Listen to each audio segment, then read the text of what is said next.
Mobile में भी, WhatsApp में, ये क्या कहते हैं, ट्विटर में, फेसबुक में लिख करके हमने मुख्यमंत्री को या संबंधित विभाग को भी हम उसमें टैग करते रहे। इसलिए हम टैग करते रहे ताकि सरकार के संज्ञान में सारी बातें आ जाए।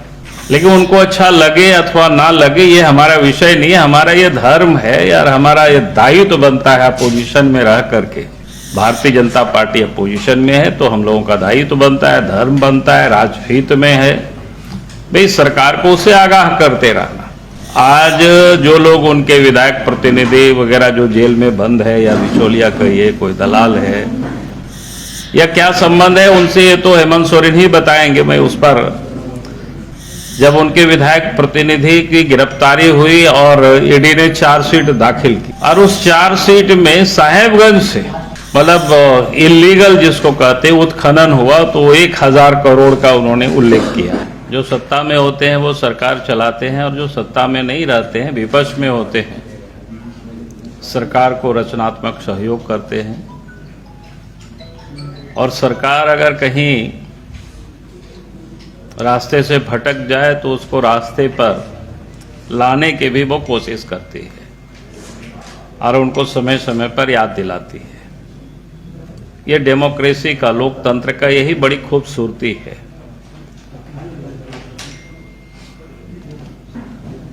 जो कि अब दोनों पहिया ठीक से काम करे तभी तो गाड़ी, साइकिल आगे बढ़ेगी, चलेगी।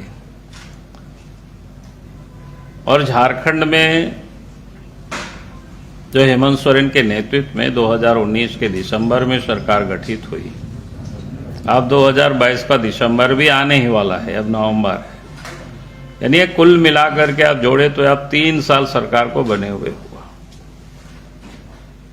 भारतीय जनता पार्टी लगातार रचनात्मक जिसको कहते हैं सहयोग करते रही।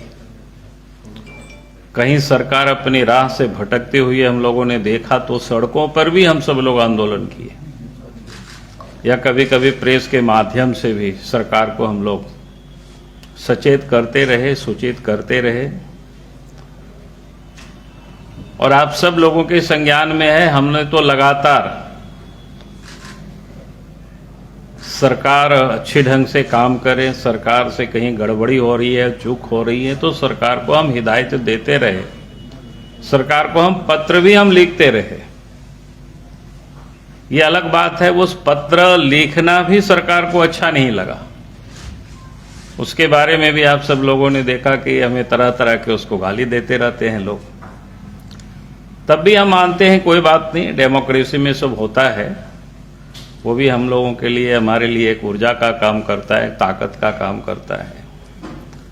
और पत्र ही नहीं लिखे बल्कि हमने समय समय पर मोबाइल में भी, व्हाट्सएप में, ये क्या कहते हैं, ट्विटर में, फेसबुक में लिख करके हमने मुख्यमंत्री को या संबंधित विभाग को भी हम उसमें टैग करते रहे। इसलिए हम टैग करते रहे ताकि सरकार के संज्ञान में सारी बातें आ जाए और सरकार ठीक प्रकार से काम करे। लेकिन वो भी उन लोगों को अच्छा नहीं लगता है।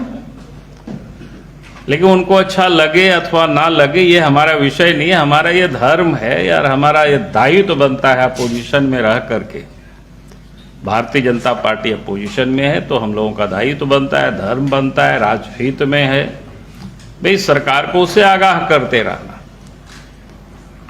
अगर आप सबको 2-3 घटनाओं की हम जरूर उल्लेख करना चाहेंगे।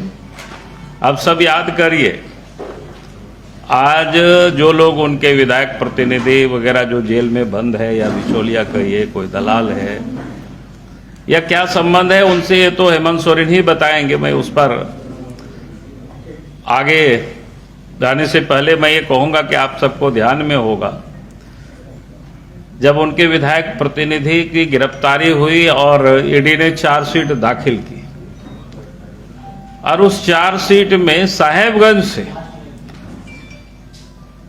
मतलब इलीगल जिसको कहते हैं उत्खनन हुआ तो 1000 करोड़ का उन्होंने उल्लेख किया है। मैंने इसलिए इस बात को उल्लेख कर रहा, आप सबको ध्यान में होगा 1.5 साल पहले, शायद आप 2 साल हो रहा होगा, अभी याद नहीं है बिल्कुल तारीख, आप सब लोग उसको देख लेंगे। हमने हेमंत सोरेन जी को पत्र लिखा था, और चूंकि झारखंड से बिहार को पत्थर जाता था तो बिहार के मुख्यमंत्री को भी हमने पत्र लिखा था। और हम लगातार राज्य में प्रवास करते हैं, दौरा करते हैं, तो जानकारियां मिलती रहती है। लोग आते हैं, आकर के भी लोग बताते हैं किस प्रकार से वहां इलीगल अवैध उत्खनन हो रहा है पत्थर की, और उसकी ढुलाई जल मार्ग से ही हो रहा है, ट्रेन से भी है और सड़क से भी है। सड़क मार्ग से किस प्रकार से हो रहा है वो हमारी बात छोड़ दीजिए, उन्हीं के विधायक लोविन जी ने भी आवाज उठाए थे, विधानसभा में भी आवाज उठाए थे। और हमने जो पत्र लिखा था, हमने कहा था कि भाई यहां से किस प्रकार से इलीगल जहाज से पत्थर को पार कराया जाता है। एक तो जो चिन्हित किया हुआ जो घाट है उससे छोड़ करके दूसरी जगह से जो शॉर्टकट रास्ता जिसको बोलते हैं अपना करके, फिर जो नियम था कि सूर्यास्त से सूर्योदय तक अर्थात रात में शाम से सुबह तक उस जहाज नहीं चलेगी, लेकिन 24 घंटा उसको चलाया जाता था। फिर हम सब लोगों को पता है कि कोई भी गाड़ी, कोई भी व्हीकल्स होता है, चाहे वो जहाज हो, चाहे पानी जहाज हो, चाहे हवाई जहाज हो, चाहे ट्रेन हो या बस हो या छोटी गाड़ी हो। हम सब लोग गाड़ी में चढ़ते हैं, मोटरसाइकिल, उसमें भी है कि भाई कितने लोग उसमें सवारी चढ़ सकते हैं, कितनी वजन लेंगे, सब चीज लिखा हुआ रहता है। लेकिन उसमें भी मतलब इलीगल तरीके से काफी अधिक ढुलाई होती थी, कभी भी दुर्घटना हो सकता है, इसके अंदेशा को भी हमने व्यक्त किया था। और आप सबको पता है कि चिट्ठी जब हमने लिखा और 1.5 साल के बाद वही घटना घटित हुई जिसको हमने इंगित किया था उस समय। मैंने इसलिए इस बात को कहा, यहां आज मैं उद्धृत कर रहा हूं, अगर राज्य के मुख्यमंत्री श्री हेमंत सोरेन जी उसी समय अगर संज्ञान लेते और उसी समय कार्रवाई की होती वहां के माइनिंग विभाग के अफसरों के ऊपर, वहां के डीएम के ऊपर, तो आज ये दिन देखना नहीं पड़ता हेमंत सोरेन जी को। लेकिन उन्होंने कुछ भी संज्ञान नहीं लिया। उनको लगा कि शायद हम कोई सड़क छाप या ऐसे ही कोई जाते, हम तो कहते हैं सड़क छाप भी लोग होते कोई, भाई उनकी भी पात्र संज्ञान लेना चाहिए, सरकार को देखना चाहिए। जो व्यक्ति चिल्ला रहे हैं, जो व्यक्ति पत्र लिख रहे हैं, उस बारे में देखना चाहिए कि भाई सच्चाई क्या है, उस पर जांच करानी चाहिए। लेकिन कुछ नहीं करा। आप सब लोगों का और ध्यान में होगा, हमने कई एक दफा उस सारी चीजों को ट्वीट भी किया, बोलते भी रहा हूं। 2 बार पुलिस उपाधीक्षक यानी डीएसपी स्तर के पदाधिकारियों का ट्रांसफर होता है और उसको विलोपित भी किया जाता है।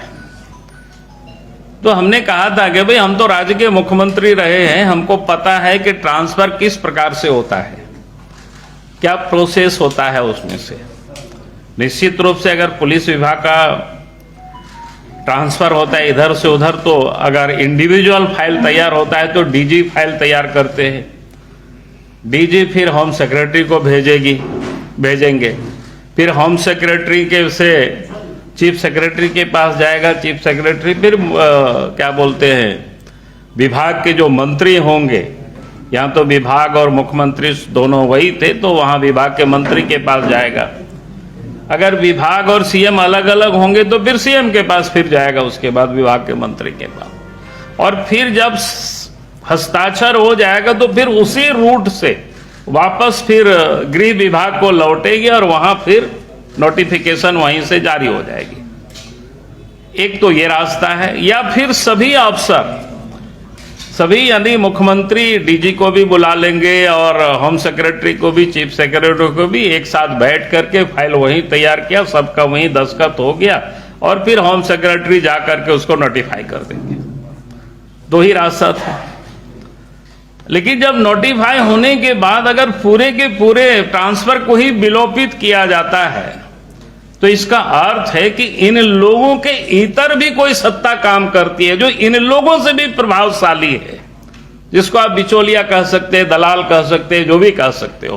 हमने उस वक्त भी इन सारे बिंदुओं को मैंने उठाया था सवाल कि भाई इस प्रकार से अगर सरकार चल रही है, इसका मतलब मुख्यमंत्री लाचार और बेबस जिसको बोलते हैं है, और मुख्यमंत्री के इतर कोई बैठ करके लोग सत्ता को संचालित कर रहे हैं, और तभी इस प्रकार का काम होता है, नहीं तो फिर हो ही नहीं सकता है।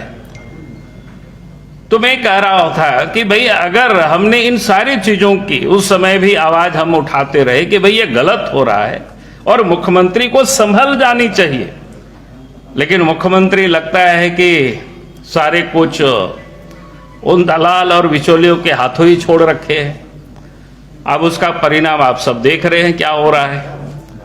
और अब जब सब लोग पकड़े जा रहे हैं, लोग जेल जा रहे हैं, उनसे पूछताछ हो रही है,